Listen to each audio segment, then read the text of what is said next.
Hey everybody, welcome to the ANDIKA Bulletin for Tuesday the 14th of January 2025. It's approximately 35 minutes past 12 Queensland time and this is episode 7.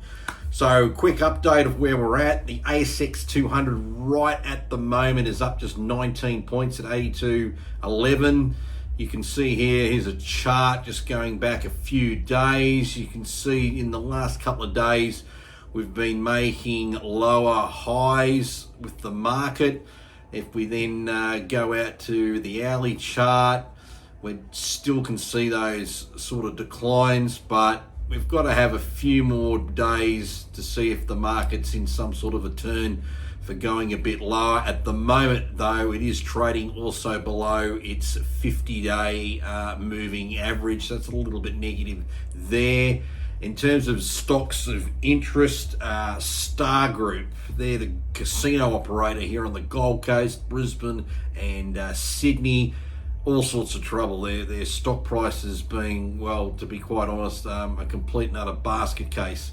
Let's just go back here on a chart and I'll just go all the way about to there. Here we go. Just going back to 2014.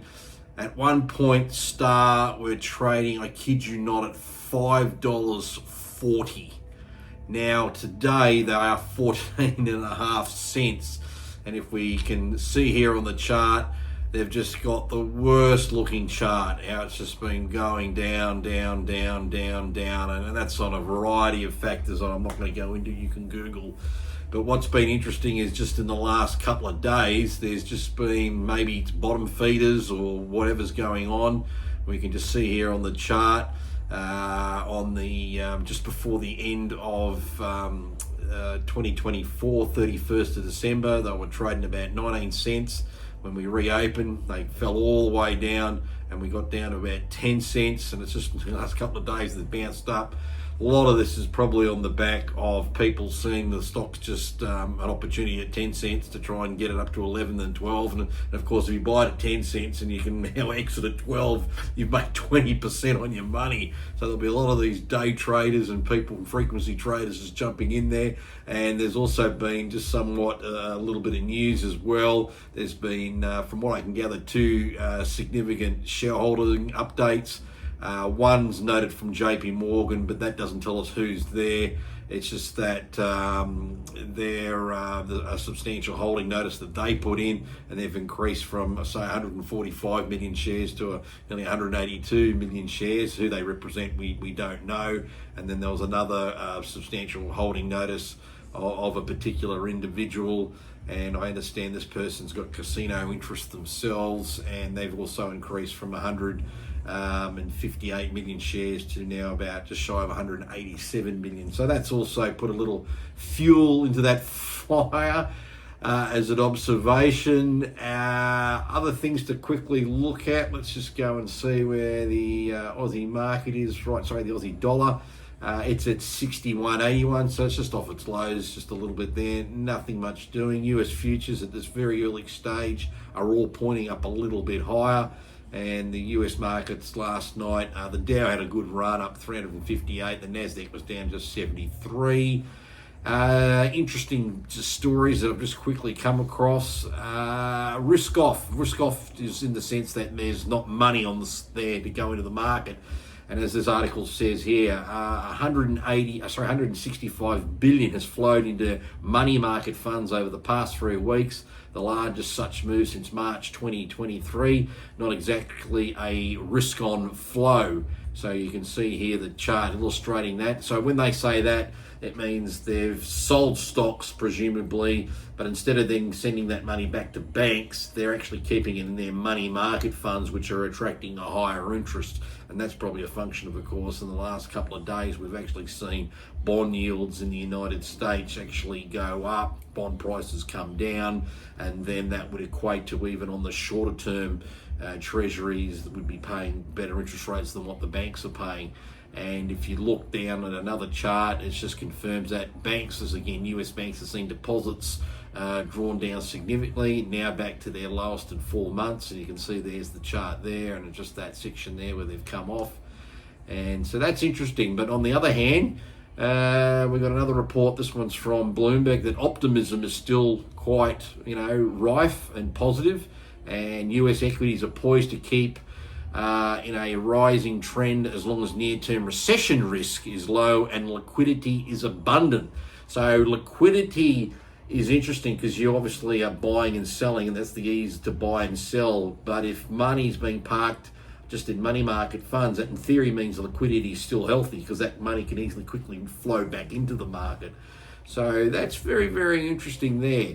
But of course, this could lead to an even more overvalued market, which would then have a much greater potential to fall when, bad things start to materialize. And the chart down here as part of the article just further continues. This is again, US stocks have been riding on a wave of liquidity, and since basically 2020 to 25, it's been moving up generally pretty well. So that in sense sort of makes the case that the bull market could keep going. The only thing again is if there was an imminent recession around the corner, and I wouldn't think with a new president coming in with what he proposes to do, he's not looking at that as well. I wouldn't have thought, hey, but time will tell. And we'll come to this other article about Bitcoin. Some of those who follow Bitcoin have noticed recently it's come off 100,000, dropped down to like 91, gone back up to 96, bound up and down.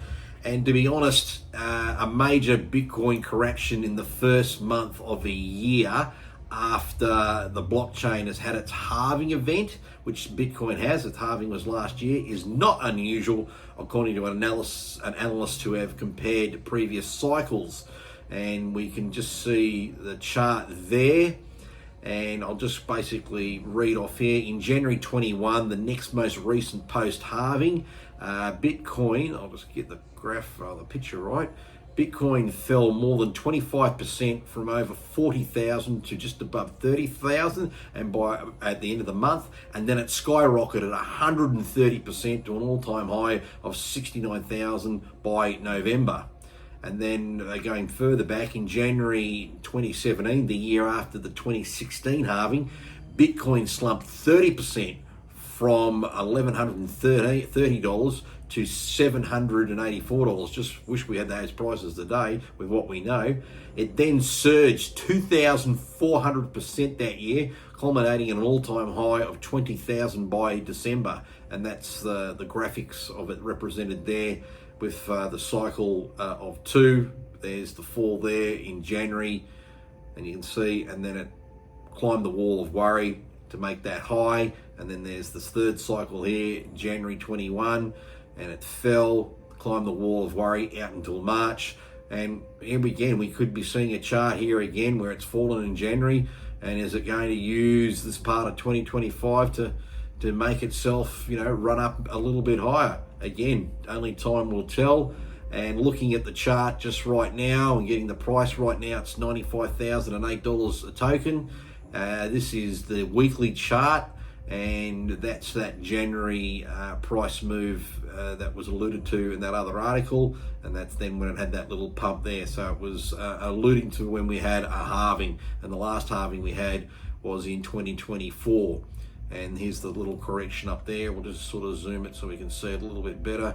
We can see we've just sort of come off a bit, and right now going to the 5 minute, earlier this morning, just after midnight our time, it was just under 90,000 US dollars there, and it's subsequently had a bit of a pump and just moved back up. Keeping in mind the inauguration for Trump will be Monday of next week US time. It'll probably happen around in the early hours of Tuesday morning for us, and he's said he's got 100 executive bills to put straight into action after the inauguration. And if he utters the word Bitcoin or crypto, or actually puts in an executive order dealing about crypto, this thing could pump. If he probably doesn't, then who knows what will probably happen in that respect there. Anyway, trying to keep these things under 10 minutes. I know it's a challenge, but we've got to try those challenges where we can. So thanks for watching today. Got any comments, write them below. Make sure you subscribe, hit the like button, and I'll catch you guys tomorrow. Until then, take it easy. See you later.